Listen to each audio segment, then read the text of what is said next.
That's exactly what the job is for Mark Skaife this time around. We get to see something different for our championship leader, Skaife. He's had it all go his own way in the first 5 rounds, but now some big blips, drive-through penalties, and off-course excursion, and all of a sudden Mark Skaife, as he's back against the wall, he's already got 10 of those, so he goes up 1 more position. I'd expect him to make pretty rapid progress through the field, though. These cars have been demonstrably faster than anyone else this weekend. And it's interesting seeing him in a situation now where he's got to really carve his way through the traffic. It was probably easier in race 1 because he was sitting out in front and he could really drive a conservative tyre management strategy, but now he's really got to work for his money. The halfway mark of the VB 300 of race 2 as Todd Kelly rejoins our race. Our leader will be Greg Murphy, but the challenge now is all up to Mark Skaife. Rick Kelly's yet to pit, so it'll be Murphy, Bright, John Bowe, the best of the Fords. David Bernard has had a good weekend. Paul Morris is up there. Longhurst, Crompton, McConville and McLean. Come back and join us. We're at Barbagallo Raceway in Western Australia.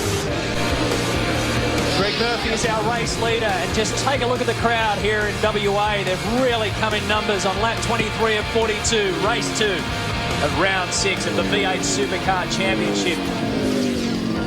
Yeah, it's got to be said they've done a terrific job with Barbagallo Raceway in the 12 months since we were last here. The improvements to the pit facilities, they've done a lot of work on the curbing, and the crowd have come out here in droves. In fact, I was hearing chat this morning, this is the biggest motorsport event ever in the history of WA, so the V8 Supercar fans love their motorsport, and when the circus visits here, they certainly support it. Here's the battle for the lead. Greg Murphy and Jason Bright on board the Kmart Commodore. Murph did a fantastic job yesterday to fight his way through the field. Got up to challenging for the lead at one stage. So the Kmart car using its tyres very effectively. You can see the telemetry in the bottom left-hand of your screen showing road speed there. Oh, look at this. Very, very close. Jason Bright under brakes up toward Cat Corner. And Mark Skaife has had another excursion off the track. He's beached it big time at Nova's turn. That's the corner coming onto pit straight, and he is well and truly off in the sand trap. Well, what's been happening here with HRT, Larry? Isn't it amazing how you can have such an amazing season and then it all turns to this? Yes, it doesn't take long to go wrong. We don't know why he went off there. He may have just plain cooked it, but he's never going to get out of there, that's for sure. Well, I mean, realistically, that's the sight that everyone wanted to see, the door open at HRT, because it's now wide open for someone to step in and stop this incredible streak of Mark Skaife. He won race 1, so he's certainly still in the hunt to take the overall round. But right now, Greg Murphy is leading this race, and they'll all know that this is the best chance they're going to get in the first 6 rounds of the season to knock this bloke off his pedestal. Mark Skaife still sitting inside the car. Here's the Nintendo replay. One of the Castrol Commodores, I believe it was Russell Ingall. We're hearing from one of our observers. He was trying an outside move on Russell, and he's come off second best. Here's another shot from inside. He's way offline there, Larry. Yes, it just didn't have enough black road under him, and yeah, Russell won that little fight. Well, back under safety car conditions as a result of that. Skaife's still stuck in there, so... Yeah, it's got nothing at the top of the pedal at all, and then plenty at the bottom. well, what an incredible turn of events. Craig Lowndes, he came storming through the field. He'd actually gone down a lap as a result of that incident when Todd Kelly turned him around. And Mark Skaife is off the track as well. Is there anything about this Johnson thing? Obviously not. It's Russell talking to his crew as they go around under safety car conditions. Especially if it's a risk of that. So there's been all sorts of drama. They copped me with a 22-second penalty for something trivial, and this dude passes like 5 cars under yellows when there's safety cars on the track, like far. The man who was right there. Yeah, well, Russell not very happy, obviously, talking to his crew on the radio. As the Monroe safety car leads the field around, it's been drama after drama in this race. And the VB 300, what an incredible turn of events. You wouldn't have thought that it would change so quickly, given that Mark Skaife was so dominant again in race 1, but today is a completely different story. Rick Kelly is still out there throwing the dice as far as compulsory tyre stops go, but let's go down through the field. You've got Neil Crompton inside a top 10 position at the moment. There's Ingall in 13th position. What more can possibly unfold on Western Australia's Barbagallo Raceway circuit? We'll find out right after this break on Network 10, your home of motorsport. Welcome back to the VB 300. Some 70,000 people across the weekend have jammed into Barbagallo Raceway, and they're witnessing today an extraordinary race, the likes that we certainly haven't seen so far this season. Back under green flag conditions, Rick Kelly still is yet to pit, and the pit window closes at lap 30. There's Brad Jones coming through. He's been one of the big movers, up 19 spots. Stephen Johnson has also gone up 20 spots. Those guys are in 11th and 12th respectively, but for the first time in a long time, Mark Skaife is out of the equation. Who will step up?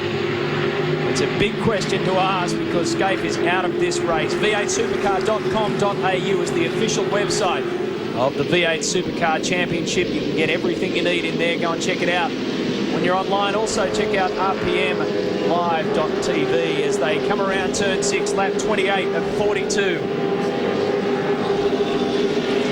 And fantastic conditions as John Bowe comes up over the rise down the main straight, 250 kilometres plus. Jason Bright, amazingly, the only Holden Racing Team Commodore left out there. Been a great effort by John Bowe and the Aussie Mail Ford team to get him up to such a competitive position. He's right in the thick of this. So too David Bernard and Paul Morris in the Ceramate Wines Commodore. This is the most competitive race we've seen so far from this team. And they're still holding Rick Kelly out there. They're getting very close to the close of the compulsory pit stop window.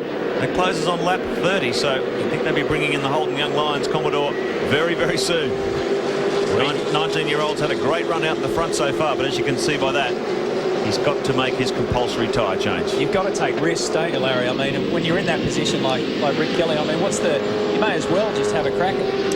Well, look, the pace car come out before he'd made his stop, and there's nothing you can do about it except you're going to be down a lap eventually, and he's just pressed on. Hard on the brakes down into Nova's corner. John Bowe in the Aussie Mail Falcon, the Tasmanian veteran, doing a terrific job out there at the moment.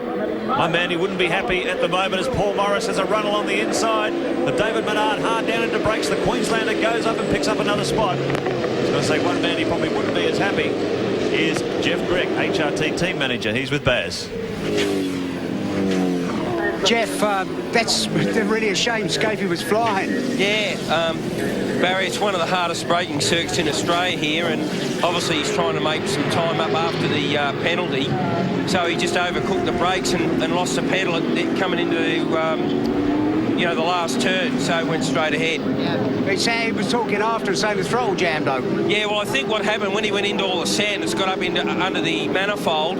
It's obviously jammed open all the linkages, so the race is over, really. Well, how many laps to run? At least you might have some tyres that were in better nick for the last one. Yeah, look, we'll obviously get it fixed for the last race, and if you can do the same again, probably not just as hard on the brakes, it might come up and get some good points. Well, he hasn't done bad this season, has he? No, he's done well. I mean, it was a shame on the infringement, but that's the way it goes. Never mind. Thanks. Jeff. Rick Kelly comes in to serve his compulsory tyre change. He's finally come in at the last possible moment. Go to Commodore, so he's enjoyed his moment in the sun, leading this one for a pretty healthy period of time. But that's going to drop him right down the order now. It's an incredible battle group in the top 10. Some names we haven't seen there before. Murphy, Bright, Bowe up there, Morris, Bernard, Longhurst, Cameron McConville well placed in 7th. Cameron McLean, the VIP Pet Foods Ford. This is the best showing by the Queensland team so far. There he is there in the distinctive black and yellow car. Cameron McConville will be enjoying this turn of speed in the Lansvale Racing Team Commodore. Had a shocking outing on the streets of Canberra, and they've really turned it around here. The car looking strong. Neil Crompton in there too. He's having a strong run in the 00 Motorsport Falcon. Brad Jones in there too. So 2 Aussie Mail Fords in the top 10. And you can see the amount of cut and thrust going on here. This is real wheel-to-wheel racing. I guess with a circuit like this, Larry, only 2.4 k's in distance, it tends to compress the action. Oh, absolutely. And, you're going to have to drive real close and press on if you want to try to pass guys. I see Russell's really stuck there at the back and doing a bit more pressing on. As I say, he was very close to Stephen, and Simon Will's a victim of that as well. So Russell's gone off. Stevie Johnson gets tangled up in it. I think Russell's gone off further off there. He is just rejoining. So he went right way off into the scenery. He might have picked up a little bit of dirt in the scoop there. But you can see the battle damage along the side of the Castrol Commodore. He's really been in the wars today. The Enforcer all weekend. In fact, he got pinned yesterday for an incident with David Bernard. And every time he starts to get a turn of speed, he gets taken out. Let's have a look at the replay again on the Nintendo replay. And here's this battle, Larry, between the Shell Ford. And what happens here?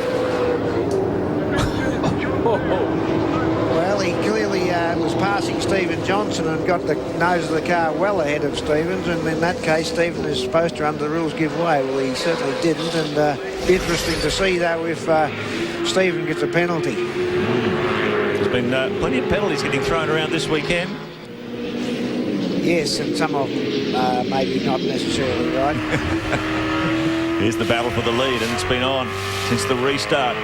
Greg Murphy, Jason Bright, you can just see the car getting a little bit sideways as he gets on the power out of cold turn.